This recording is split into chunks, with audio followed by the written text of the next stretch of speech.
If you're a real estate agent thinking about going out on your own, you're scared shitless. You're worried about the risk, you're worried about the costs, and you're worried about failing.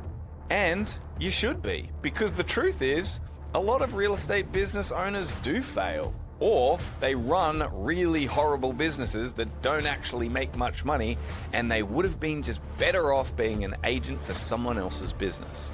I've managed to build one of Queensland's largest independent agencies, Plum Property. And then I went on to launch Plum Partners, where we help agents and business owners create, run and grow their own independent agencies. And we've now helped more than 60 agencies launch and build. And so I've seen what works. And today I'm breaking down the 8 things that most real estate business owners get completely wrong, so that you don't have to. Starting with the one mistake that will cost you more money and more sleep than anything else, which is number 1, partnering with the wrong person. Let's get straight into it. The number 1 thing that destroys real estate businesses is partnering with the wrong person or people. And I've seen this plenty of times, right? 2 agents, they're having a few beers on a Friday night, complaining about their boss and their office. They're complaining about their commission split. And they say, mate, we should just do this ourselves. We'll be 50-50. Sounds great in theory. You're both excited. You both hate your current office. You both think you can do it better. And you both think that this will be a better idea partnering with each other, so you don't feel like you're doing it alone. But here's the reality. A business partnership is like a marriage. Heaps of money involved, more stress, and it's just as expensive if it doesn't work out. And just like a marriage, the cracks don't show up in the honeymoon. They show up 18 months in when the business is harder than you expected, the cash flow is tighter than you planned, and you're both exhausted. If you partner with someone who doesn't have the same work ethic as you, the same vision as you, the same financial goals as you, or perhaps doesn't have a different set of skills to you to help you grow the business, it's going to end in disaster. I've watched it happen more times than I can count on my hands. Usually what happens is one person ends up doing 80% of the work for 50% of the money. The resentment starts to build. The communication breaks down, and eventually the business falls apart. And sometimes the friendship does too. So if you're going to partner with someone, you need to have the hard conversations up front before you sign anything, before you register the company, before you tell anyone you're even doing this. You need to know who does what, who's responsible for sales, who's responsible for operations, who's responsible for recruiting great people. What happens if someone wants out in year 2? What happens if one person isn't pulling their weight? What's the buyout clause? Ideally, you actually want to partner with someone that isn't exactly the same as you. You need someone that helps you think differently, can add different value to the business, and wants to take on different responsibilities that are necessary. If 2 lead agents form together and both of them want to be the big dog, you're probably going to clash heads. And if 2 agents join together and one writes $1 million in commission and one writes 300, it's not really going to work for the guy making $1 million. Take my business, for example, right?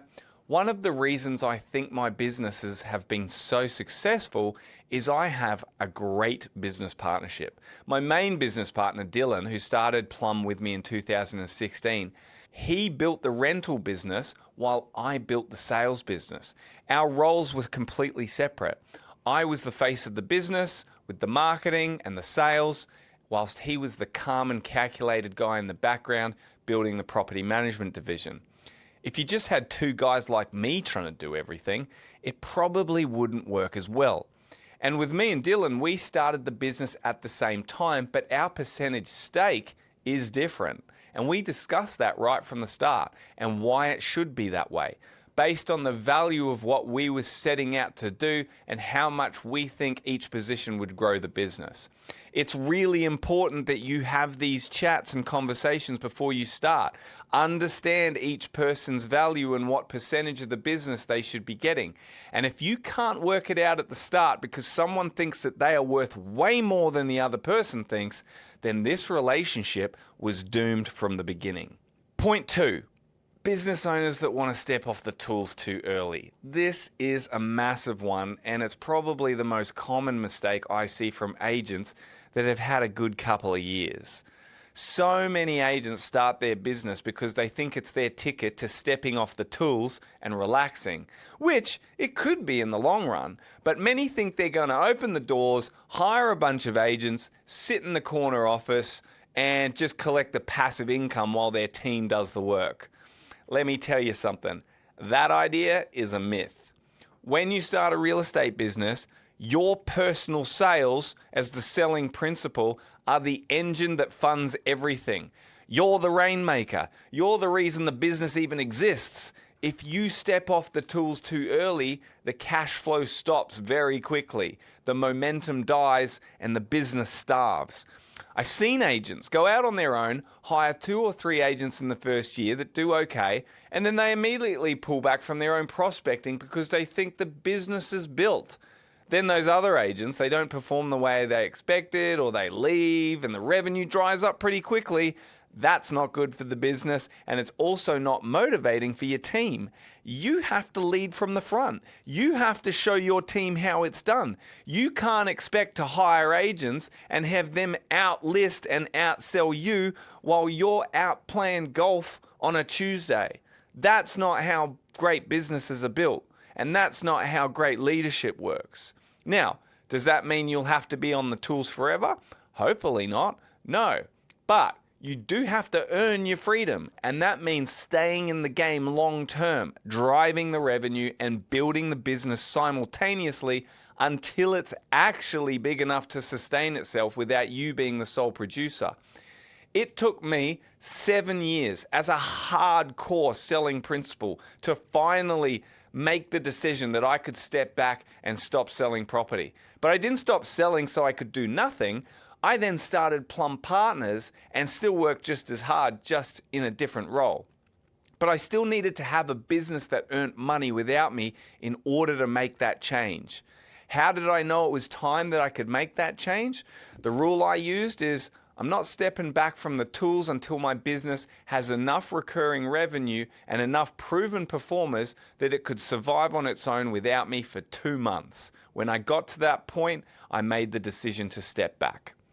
Point 3, the third mistake made by business owners is their retention of good people is terrible. Here's the hard truth. Most real estate business owners, they're pretty bad at keeping their best people because they spend all this time and money recruiting great people. They go through the interviews, they do the onboarding, they spend months training them up, and then 12 months later, those people leave. Why? There's probably a culture issue or there's opportunity issues. Here's what I've learned about high performers in real estate. They don't leave just because of the money. The real reason they leave is because they feel like they've hit a ceiling. They feel like there's no pathway to anything greater. They feel like they're not growing. If you want to keep high performers, you have to give them a reason to stay that goes beyond a commission split. You have to give them a vision of how their career gets better by staying with you than it would be anywhere else. You also have to build a good culture. And a culture isn't a ping pong table and a free dress day on Fridays. Culture is how you treat people when things are hard. It's how you handle a deal that falls over. It's how you include a salesperson into your deal if you were both speaking to the same person. It's whether your agents feel like you've got their back and that they can easily come and talk to you about stuff. If a person feels like they've hit a ceiling in your business or like they're just a number, they will leave eventually, and they'll probably take their database and their relationships with them. So your job as a leader is to build a platform where your agents and your other people can be more successful with you than they could be anywhere else. If you can't articulate that value proposition clearly, your retention will likely be terrible. The fourth reason why many real estate businesses fail is because they start a rent roll with no planning. And this is a classic mistake. And I get it. I know why people make it, because the logic seems sound at the time, right? Because everyone knows that a rent roll is the real asset in the real estate business, right? It's the safety net. It's the asset, it's the recurring revenue, it's what you sell when you eventually exit the business. So many agents, they start a business and they immediately try to build a rent roll, but they do it with zero planning. A client usually asks them, do you do rentals? And they stupidly blurt out, oh yeah, we do. And then they decide they need to set up a rental business overnight because they've already got 2 properties to put on. Look, here's the thing about rentals. The listings, the rental conversions, they're easier to get than in sales, like compared to listings. Owners don't really care too much when they're making a decision about who to give their rental to, right? They make quick decisions. They don't interview multiple agencies most of the time. Unlike in sales, which is super competitive, like you hear of BDMs in rentals converting 15 or 20 rentals in a single month on their own, no team. You don't hear about one single agent, one-man team getting 15 to 20 listings in a month, right? Because the hard part in rentals is actually bloody managing the thing. It's not getting the listing. Whereas the hard thing in sales is getting the bloody listing, not selling it, right? This is the mistake I see happen quite often. The new business owner rushes to hire a cheap property manager to start their rent roll because they've got these few listings. And then what happens is the business slowly over 6 months builds up to 20 or 30 managements. And then that property manager leaves because they're not invested and they don't care. They give a week's notice and the owner of the business is in a panic position. They're stuck with these 20 properties to manage. They have no idea what they're doing. It's actually a nightmare. Suddenly, the business owner is spending half their week dealing with angry landlords, broken toilets, and instead of listing and selling houses, right? And here's the thing that nobody tells you. A rent roll is completely different to a sales business. It requires totally different systems, different staff, different software, different skill sets, different compliance knowledge, and a completely different mindset. And it's very time consuming.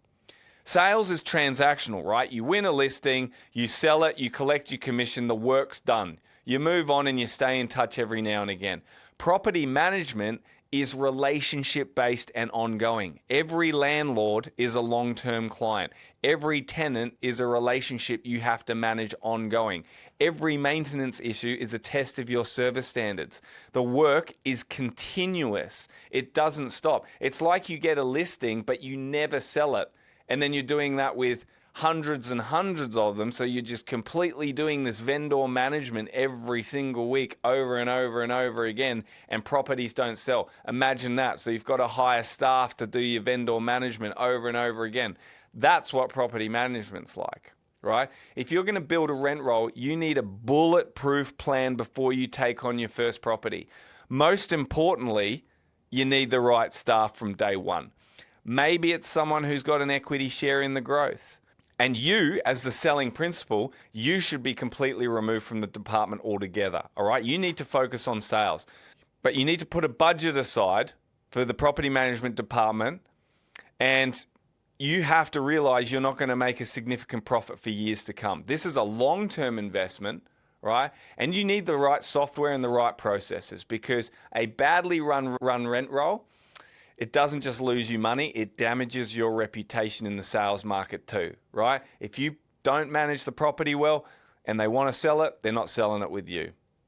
Now, point number 5, another big mistake that business owners make is they spend money too quickly, right? One of the most common ways new agents and small agencies quietly kill their own is by spending too much, too early, too loosely. And it starts with the obvious stuff, right? Keeping a poor performing staff member on the payroll for 6 months longer than they should have. Like the writing was on the wall, they should have done something, but you were too soft about it. The conversation's uncomfortable, I know. you tell yourself they're almost there. They're not that, it'll be annoying to find someone else. Maybe they just need another quarter, but your gut's already telling you that the ship sailed. It's not going to work, right? But you give them one more chance and one more chance again, even though deep down you know. And every week you delay that conversation, you're not just losing the salary, you're losing the energy. You've got the opportunity cost of someone better being in that seat, the culture of an underperformer. Underperformers bring your culture down. So that's culture tax, right? That a disengaged or underperforming person levies on everyone around them. The right call made 3 months earlier would have freed up your budget, put a new person in the seat who could be way better, freed up your headspace, and also sends a clear signal to the rest of the team about the standard that the business holds. Hey guys, I hope you're enjoying the content. Just quickly, if you're interested in knowing what it might look like for you to own your own real estate business and brand, then that's what me and my team do. We help agents to create, run, and grow their own agency and brand so they can earn higher commissions and set up a better life for themselves. If you're interested in what that might look like, just click the link in the show notes and book a call with me or one of my team members, and we'll find out whether or not this is a good fit for you. Now let's get back to the episode. Then it's the lead generation platforms, right?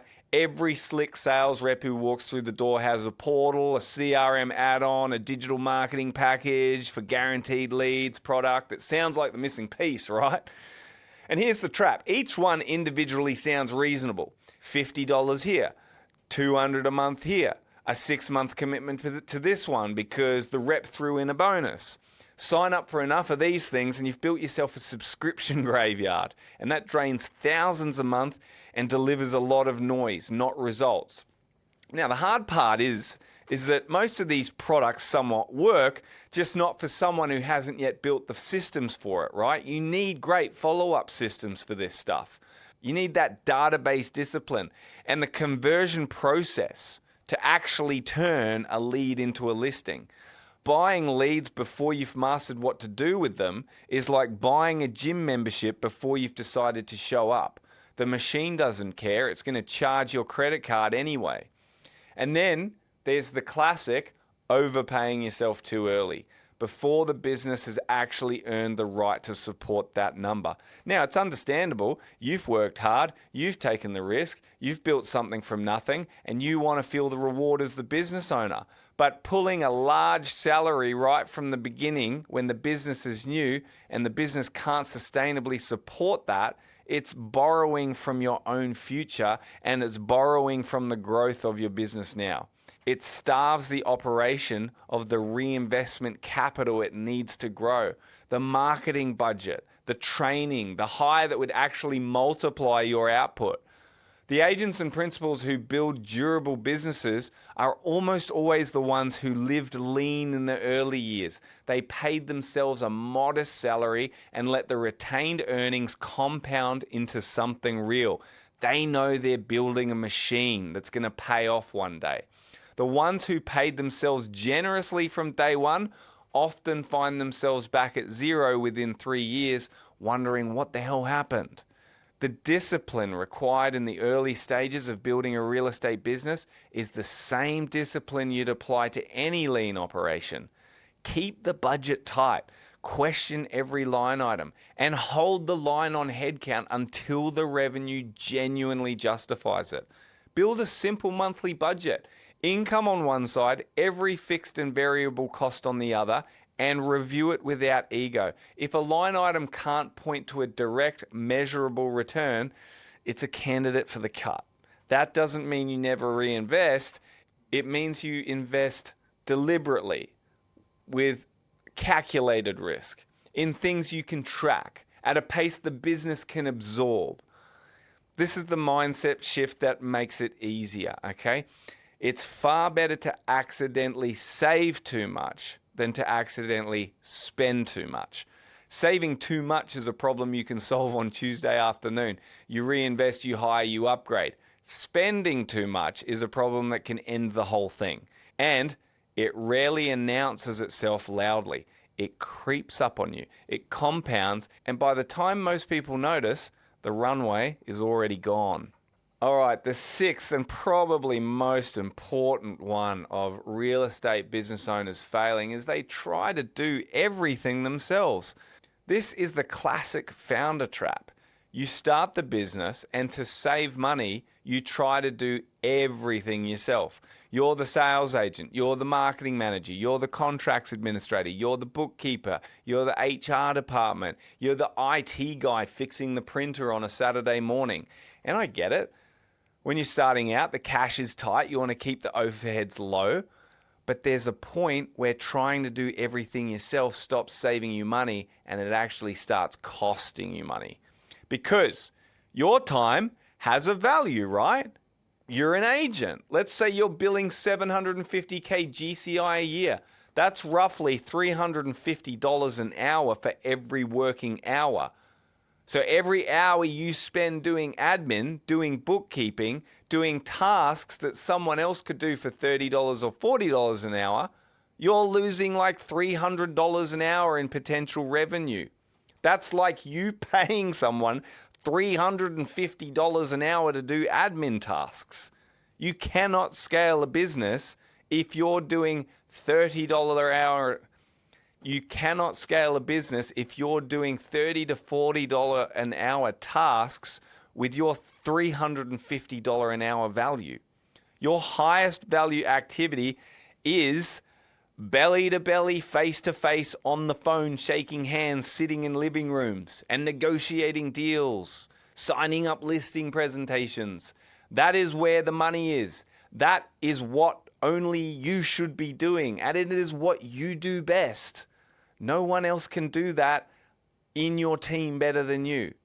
Everything else, the admin, the compliance, the marketing execution, the trust accounting, that stuff needs to be delegated, outsourced, or handled by a support model that takes it off your plate. And the sooner you accept that and don't try and do everything yourself, because that's not efficient, it's actually being expensive, the sooner your business will start to grow. The seventh thing that kills real estate business owners is them thinking they're going to have to work less. And I don't know who started this rumor, but starting a business does not mean you work less. In the beginning, you're going to work harder than you've ever worked in your life. You are in the building stage and you don't want it to fail. And there's no team to carry you. There's no brand behind you. There's not much of a support structure if you're doing it on your own. It's just you and the work. And I want you to be real about this, because I think a lot of agents get into this business ownership thing with completely unrealistic expectations about what the first 2 years or 3 years is going to look like. Like, there's heaps of really successful people that have businesses that you might look at from the outside, see them on social media and think they've got it pretty cruisy. They're posting holiday photos. They're doing the school drop-off.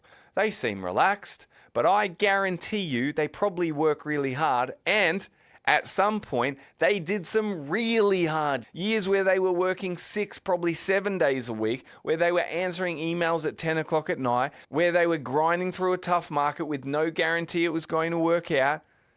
You have to earn your freedom.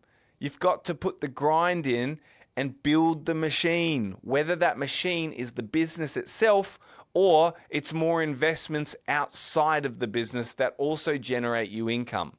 You have to do the long nights and the early mornings and the weekends where everyone else is at the beach and you're calling back your client database, right? That's not forever, but it is the price of admission for building something that's truly remarkable, that's truly yours. So if you're starting a business because you want to work 30 hours a week and have more balance from day one, do yourself a favor and don't start a business. Stay an employee. There's no shame in that, but don't start a business with that expectation of having heaps more time off in the beginning, because you will be disappointed. And if you do it, your business will fail. The last point I want to make about starting a business, I've seen it a lot. Agents that start a business without enough experience, right? This is an obvious one to me, but I still see it happen all the time. Agents go and start a business without even being in the market for very long. I've seen agents who've been in the industry for less than 12 months, right? They've sold a dozen properties in a booming market where everything was selling. They've made okay money and they're way overconfident. And suddenly they think they're ready to be a business owner. Newsflash, you're not. Because here's what one good year in a hot market doesn't teach you. It doesn't teach you resilience. It doesn't actually teach you how to handle that tough market, having those tough negotiations, changing up your scripts and dialogues when properties aren't selling and vendors are frustrated. It doesn't teach you how to manage cash flow when the commissions slow down. It doesn't teach you how to lead people, how to have those hard conversations, how to build culture. And it isn't enough time to actually build a solid reputation in an area, which is hugely important when you're going out on your own, right? You want to be able to get business from the get-go, and that's what your reputation does for you. And that's built over a long period of time, not less than 12 months. So get your reps in first. Learn your craft to be high level. Become a master of sales first. Understand the full cycle of a property transaction in every type of market. Build a database that trusts you. Build a reputation that precedes you. Because if you can't consistently sell as an employee, you definitely can't run a sales business as a principal. And the agents that make the most successful transition to business ownership are the ones who've done a minimum of 3 years, but more likely 5, 7, 10 years in the industry. They've seen the full cycle. They know how to win in any market. And they've built a personal brand that will keep serving them plenty of leads with their new brand. So there you have it, guys. Those are the 8 biggest mistakes most real estate business owners get wrong. Partnering with the wrong person, stepping off the tools too early, terrible retention, starting a rent roll with no plan, not spending on marketing, spending money too quickly, trying to do everything themselves, thinking they're going to work less and getting off the tools, and starting without enough experience. If you're listening to this and you're thinking about making the move, don't let this stuff scare you. Let it prepare you, right? Because here's the thing. Every single one of these mistakes is avoidable. Every one of them. If you go in with your eyes open, with the right support and with the right model behind you, you can sidestep most of these landmines entirely. Having your own business is the most rewarding thing you can do in this industry. The freedom, the financial upside, the pride of building something that's genuinely yours, there's nothing like it. It was the best financial decision I ever made. But you don't have to do it the hard way, because at Plum Partners, we help successful agents create, run, and grow their own agency and brand.